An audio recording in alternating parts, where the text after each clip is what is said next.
Bulletin की शुरुआत इस वक्त की बड़ी खबर के साथ। सुप्रीम कोर्ट ने लालकृष्ण आडवाणी, उमा भारती, मुरली मनोहर जोशी और विनय कटियार समेत 13 लोगों पर आपराधिक मुकदमा चलाने का आदेश दिया है। इस फैसले के बाद पहली बार विनय कटियार का बयान सामने आया। उन्होंने कहा कि वो इस फैसले से सहमत नहीं है और इसे सीबीआई की बीजेपी नेताओं के खिलाफ साजिश वो बता रहे हैं। उनसे कुछ देर पहले आज तक ने बात की।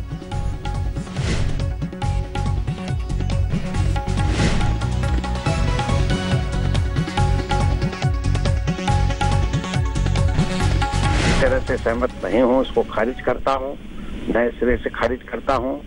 और ये सीबीआई ने जानबूझ करके ये सारा स्वयं उसने आपराधिक साजिश रचने का काम किया है और देखेंगे क्या होता आगे।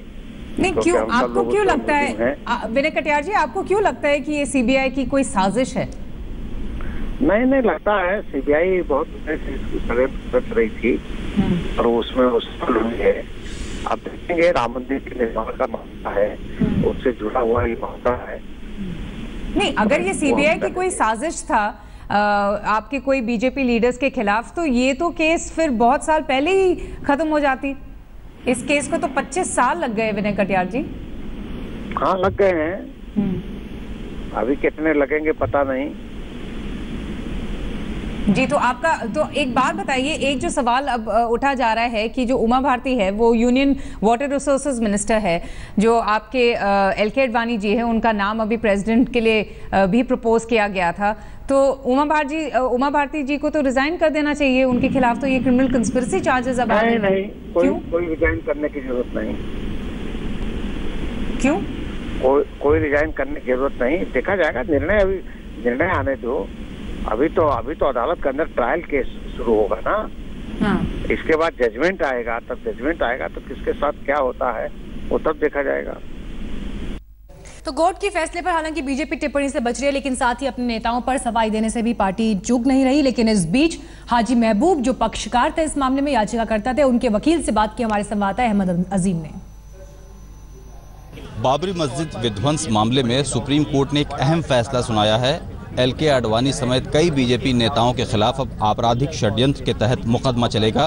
क्या कुछ कहा है सुप्रीम कोर्ट ने अपने फैसले में, इस पर बात करने के लिए हमारे साथ मौजूद हैं एडवोकेट फर्रुख रशीद, जो कि हाजी महबूब अली के वकील हैं, जो इस मामले में एक इंटरवीनर हैं और एक पक्ष बन गए थे। और उन्होंने कहा था कि सीबीआई जो है अपना स्टैंड चेंज ना करे सरकार बदलने के साथ।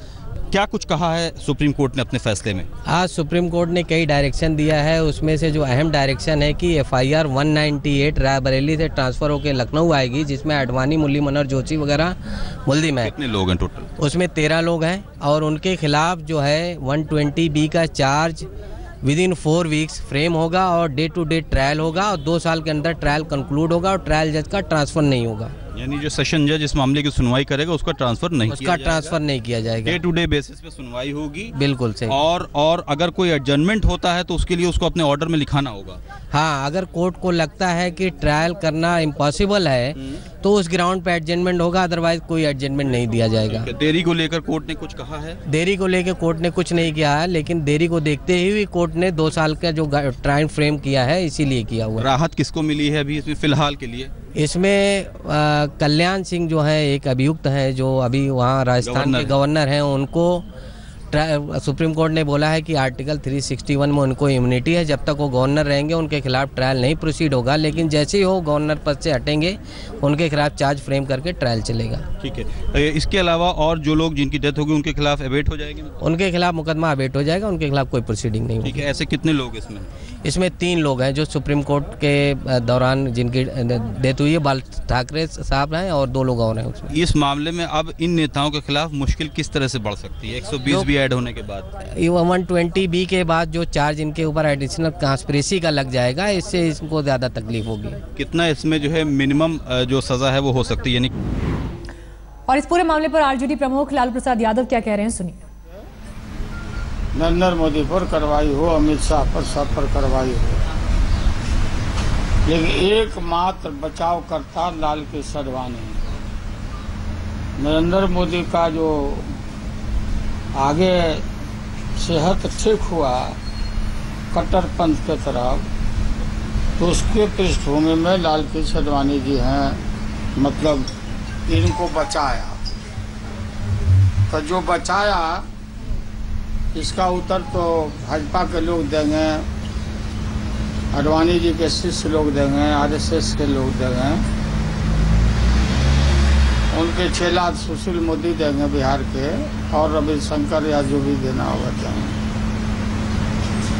देखिए सुप्रीम कोर्ट में जो केस हुआ कि मुकदमा चले या मुकदमा नहीं चले, कंस्पिरेसी वाला, तो उसमें माननीय सुप्रीम कोर्ट ने